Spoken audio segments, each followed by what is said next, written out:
So guys, I'm gonna give you, one more strategy for speaking part 2. Right? So let's listen very carefully. What happens is, আমরা দেখেছি যে speaking পার্টের যদি কোয়েশ্চেনগুলো আমরা analysis করি, তাহলে দেখবা যে 4 থেকে 5টা টপিক কভার করা হয়। সেগুলা কি? আইদার অবজেক্ট নিয়ে আপনাকে কথা বলতে বলা হয়, অথবা প্লেস নিয়ে, ইভেন্ট নিয়ে, অ্যাক্টিভিটিস নিয়ে, অথবা পিপল নিয়ে। ঠিক আছে, এই বিষয়গুলোর ভিতরেই কোয়েশ্চেনগুলো সেট করা হয়।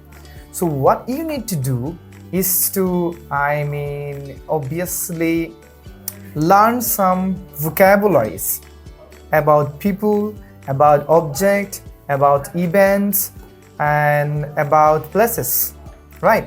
যদি আপনি কিছু vocabularyগুলো খুব স্ট্রং করে ভিতরে বা মাথায় রেখে দিতে পারেন, তাহলে কিন্তু আপনি এটা কানেক্ট করতে পারবেন। কারণ কিছু স্পেসিফিক vocabulary আছে যে এটার সাথে রিলেটেড। এন্ড যখন পার্ট 2-তে আপনি 1 মিনিট সময় দেওয়া হবে নোট করার, তখন ওই ভোকাবুলারিগুলো আপনি সুন্দর করে নোট করলেন, নোট করে কানেক্ট করবেন ওই টপিকের সাথে।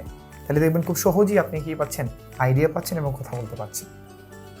সো এখন আপনাদের জন্য একটা কাজ হচ্ছে যে অবজেক্ট নিয়ে কিছু কমন ভোকাবুলারি কি হতে পারে এবং পিপল নিয়ে কিছু কমন ভোকাবুলারি কি হতে পারে, কমেন্টে লিখে জানাও। And do not use ChatGPT। Thank you.